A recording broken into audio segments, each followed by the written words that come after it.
Blog Talk Radio. Welcome to Institute for Personal Development, where total consciousness is the new frontier.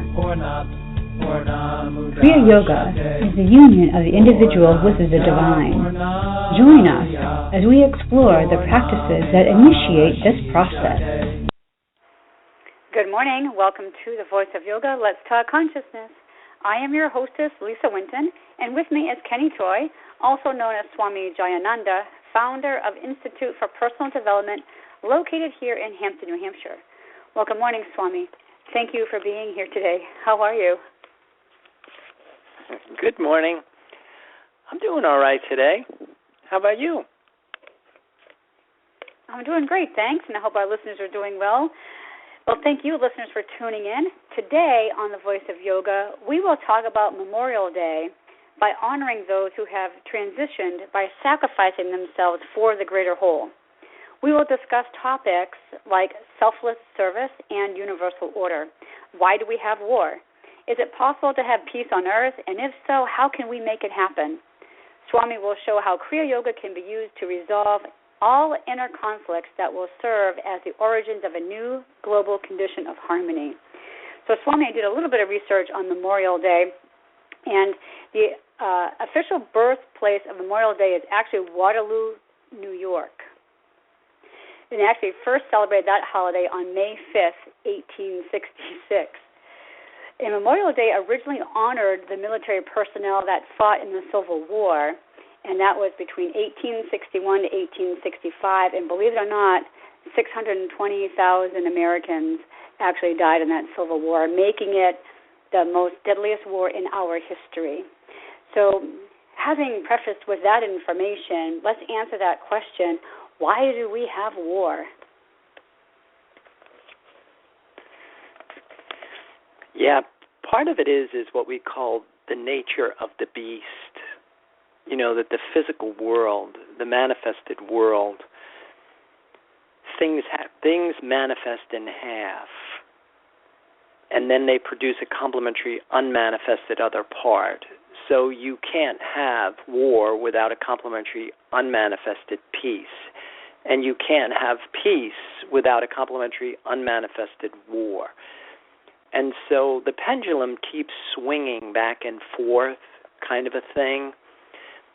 And part of it is trying to recognize how humanity can maintain this balance point where we're neither manifesting war nor necessarily polarizing on peace, kind of a condition, if that helps at all. You know, I think it does somewhat, but isn't it our individual responsibility to try to always find peace in everything that we do? Yeah, personal accountability, personal responsibility is an important variable.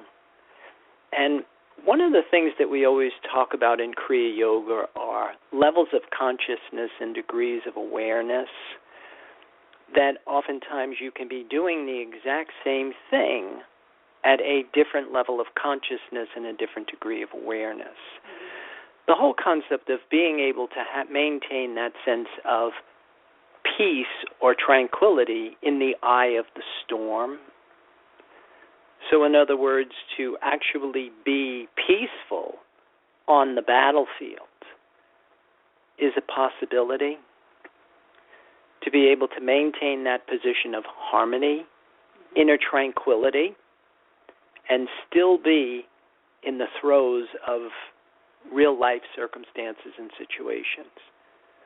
That's one of the reasons why I think the Bhagavad Gita is written and it originates, it takes place on a battlefield. And part of the interpretation of that is that we are in the realms of suffering and decay.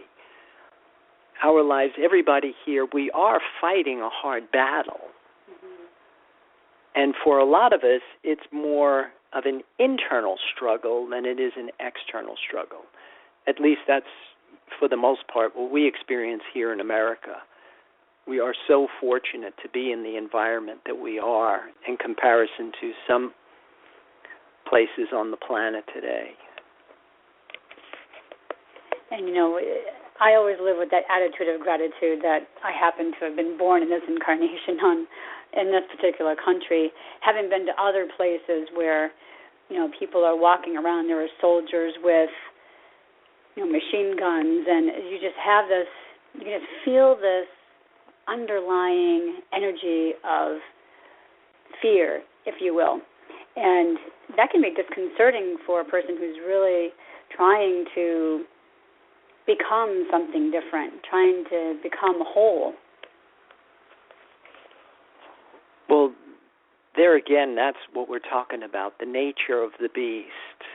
There's an old saying, stand in fear and you stand to lose. See, right now, most of us are drawing from the earth. We're drawing from particles. We're drawing from the dimension of reality that produces fear. And a big part of being able to get out of that, to transcend those limitations, requires us to attach ourselves to something other than fear and limitation, to attach ourselves to a part of reality that is unchanging and permanent. And that is what Kriya Yoga basically is designed to do, is educate a person how to find this invisible, intangible source of sustenance that will produce this constant in your inner environment.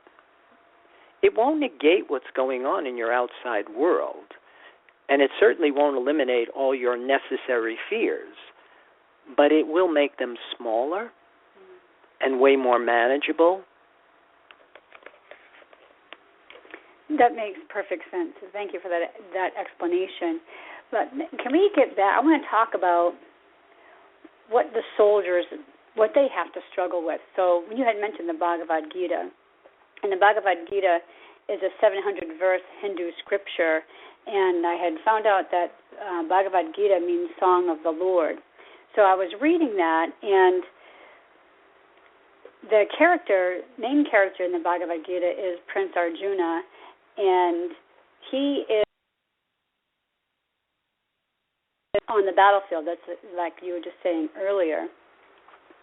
And he has the chariot placed right in the middle of the battlefield between the two armies, and he's looking at both sides, and he recognizes friends and family. And then he's overcome with this overwhelming grief and sorrow that he has to fight, and realizes that he's in a situation where he's going to possibly lose his friends and relatives, and seeks advice from Krishna. And I wonder, that's probably what soldiers are going through, even though I'm sure they're trained to do what they're supposed to do, but in the back of their mind, our upbringing is that we don't hurt anybody, and here they have to carry guns and do these things that is really against our human nature. Well, I don't know if it's necessarily against our human nature, but it certainly is against our divine nature. Because when you have this open, broader sense of awareness, and you recognize that the same soul that's animating me is animating you. And in fact, I think that's how Krishna addressed Arjuna's concerns on the battlefield, was that, I'm paraphrasing it because I never really memorized the Bhagavad Gita, but something to the effect that on a spirit level, nobody's born and nobody dies. That on this spirit level, we're all one. But it's like we do in our Kriya Yoga practice. We use the term namaste. We're all equally divine, but we may not be all equally sensitive or aware of our divinity. Again, it comes back to the variable of what's my level of consciousness, what's my degree of awareness. And a big part, say, for example, of like martial arts, which to me was always been a way of training people in how to operate in the absence of fear or anger, to rise above instinct, appetite, preservation, and survival. So to be able to neutralize the situation without the emotionality, without the fear, without the anger. The term I think that can also be applied is in just modern day usefulness. It's kind of like the athlete or the performer in the flow state, when you're in your zone. Is some of the language that we use to kind of identify with this shift in consciousness, that you're not motivated by fear or anger. You're not driven from the lower realms of your body. Or even, say, for example, the equally low realm of our human nature, intelligence. But to be able to rise above instinct, appetite, preservation, and survival, to rise above your mental functions of perception, reason, memory, intuition, and to align yourself with this part of yourself that is eternal, is our optimal position of performance. And what better place to do that than on a battlefield, where you are in a real life-threatening situation? I think you described what a true warrior really is, and that is somebody who can fulfill their duty, their dharma, and perform their tasks without any emotionality. I'm glad you had talked about that, because that was actually in some of my notes. And I had also have in my notes that Krishna says, the wise mourn neither for the living nor the dead. And I thought that was a real interesting saying. Comes back to what you were just explaining. And in the Gita it says, never was a moment that these kings, nor you nor I, doesn't exist, nor will any of us cease to exist hereafter. Souls exist always. No one can destroy that immutable being. Yeah, I mean, that's exactly it. But how many of us have achieved that level of consciousness, that degree of awareness? That's where the Kriya Yoga comes in. And again, it's not just a position that you assume. It's not just I've heard it on the radio show and now I've actualized this liberation, this enlightenment that they all talk about, that this is really physics, that you literally have to rebirth your body in that source of sustenance. You have to become divine. It's not an intellectualization, it's a realization. We literally have to transcend sensual perception. We have to transcend the limits of the rational mind. And we have to cultivate these spiritual capabilities. That's why we enlist so many different strategies. We have to refine ourselves physically and mentally in order to actually attune ourselves to this other source of sustenance.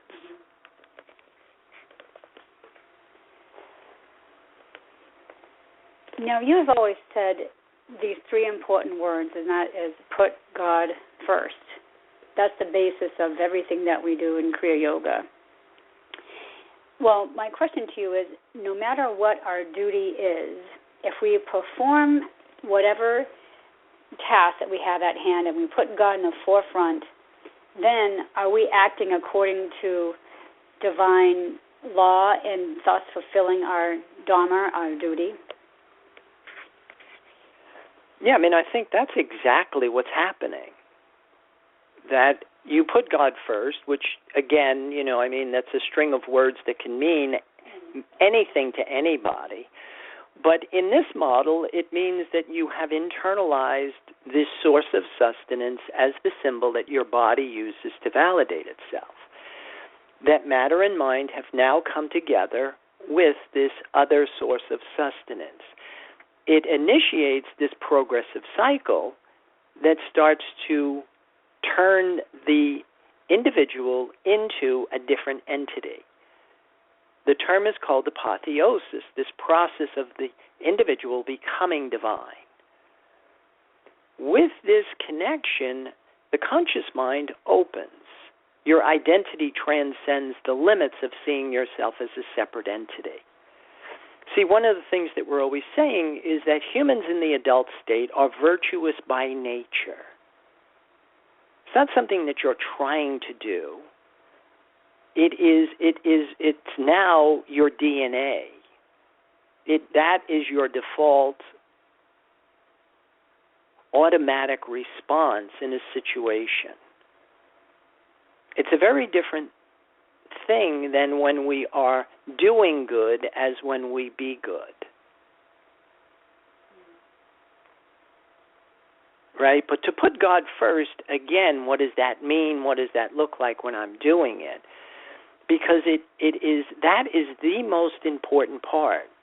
In yoga, it's called brahmacharya, carrier of Brahman.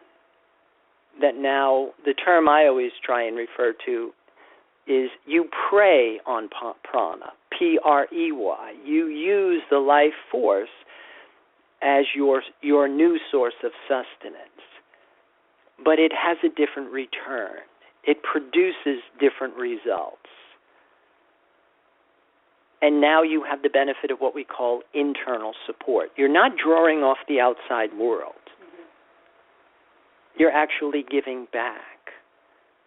And coming back to the whole concept of, why do we have war? Why do we have all of these conflicts? It's because most of us still see ourselves as separate entities. And most of us are competing for energy on this limited level. And it produces a return that can deteriorate into the nature of greed. It's an insatiable craving. The minute you get what you want more. It's not enough. And so it produces, these atrocities in our environment, such as war.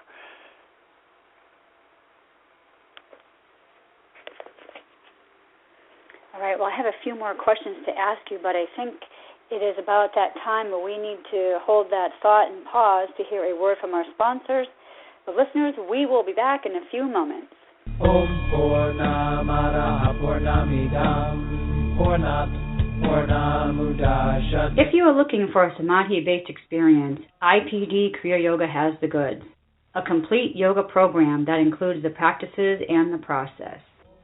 Starting with the separation from mother, including the labors and tasks of the hero and the return as a whole person. Practice makes perfect only when practice is whole. Kriya Yoga is a path of action, knowledge, and devotion. Samadhi, or total consciousness, is experienced by knowing and doing with devotion. Call or click now and get started. 603-929-0303 or www.ipdtransform.com. Namaste.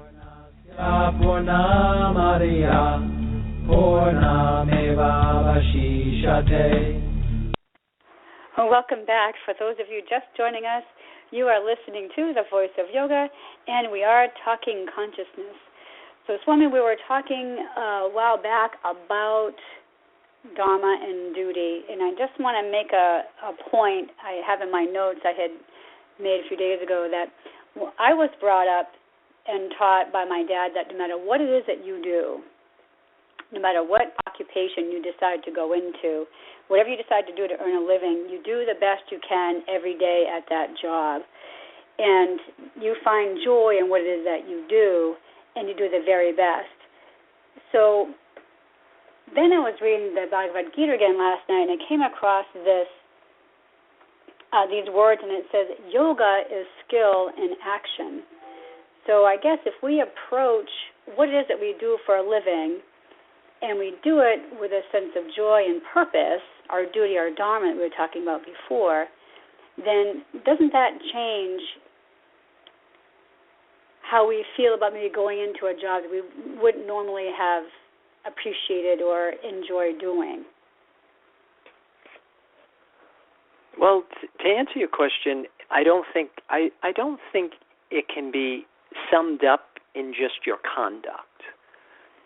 I really think that we have to understand that it's all going to be determined by what energy field I draw from. It's like one of the things I always remember C.S. Lewis had said, perfect love, we know, casts out fear. But so do several other things: ignorance, alcohol, passion, presumption, and stupidity. It is very desirable that we should all advance to that perfection of love in which we shall fear no longer. But it is very undesirable until we have reached that stage that we should allow any inferior agent to cast out fear. So sometimes if we're just using I'm happy or I'm not afraid as the barometer, it's not necessarily always going to give you the correct answer. The whole thing of achieving this state of perfect love, Prana, the state of wholeness, the state of union of the individual with this energy field, is the one thing that will give us this expanded sense of self. Because you can get a tremendous amount of happiness, a sense of accomplishment from working in the physical world. And doing, like most of us do, we try and be rewarded for our conduct as opposed to perform our dharma. And it's a very subtle but very distinct difference. One, you're still looking, you have some expectation for return. It's the whole thing that we talked about, the difference between selfless service that's in accordance with universal order as opposed to doing good deeds in hopes of getting rewarded for what you do. Does that help? It does.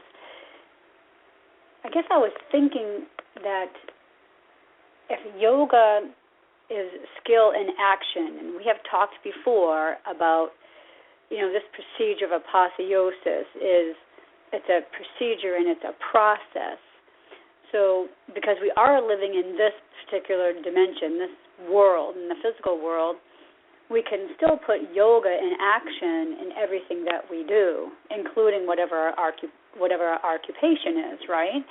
So I guess that's kind of like where I was thinking, and if we do the best job that we can at that job that we have right now, then there is something to be said for that being yoga, using that skill in action. Well, yeah, that's exactly what we said earlier. It's not so much what you're doing, it's your level of consciousness, your degree of awareness, which will determine, are you optimizing your performance?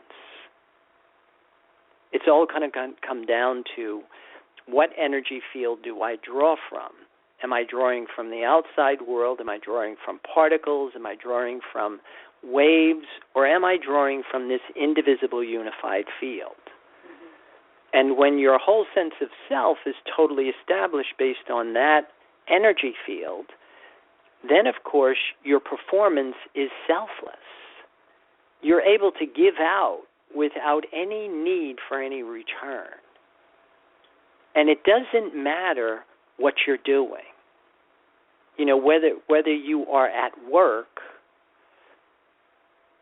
whether you are on a battlefield, or you're just at a baseball game, that the biggest variable is going to be my level of consciousness, my degree of awareness, if that answers your question.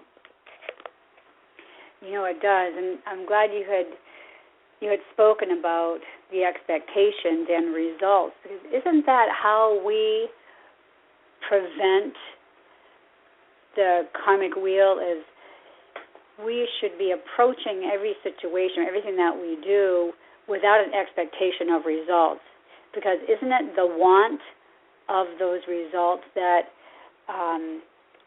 that keeps us on that karmic path, that karmic wheel? Yeah, it's desire. Desire is, if you study Buddhism, there's only 2 times in your life when you will ever suffer. If you don't get what you want, or you're exposed to what you don't want to be exposed to. See, personal desire is the origins of all suffering. Now, one of the biggest misconceptions I found in the Buddhist community was people were trying to stop desire.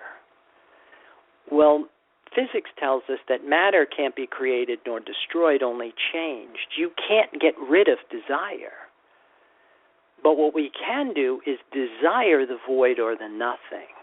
We can desire this other energy field, which again produces a different return. And then, of course, once we have internalized nothing as your symbol for validation, then you no longer are on that cycle of death and rebirth.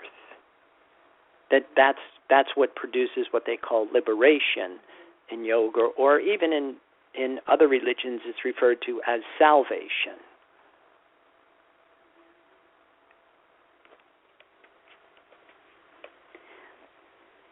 Well, before we end this program, I do want to just take a moment to thank our military personnel and our armed forces, the men and women that have decided to walk that path and serve their country and do their dharma or their duty to protect our freedoms. And I don't know if words could actually express how appreciative and thankful we should all be for them.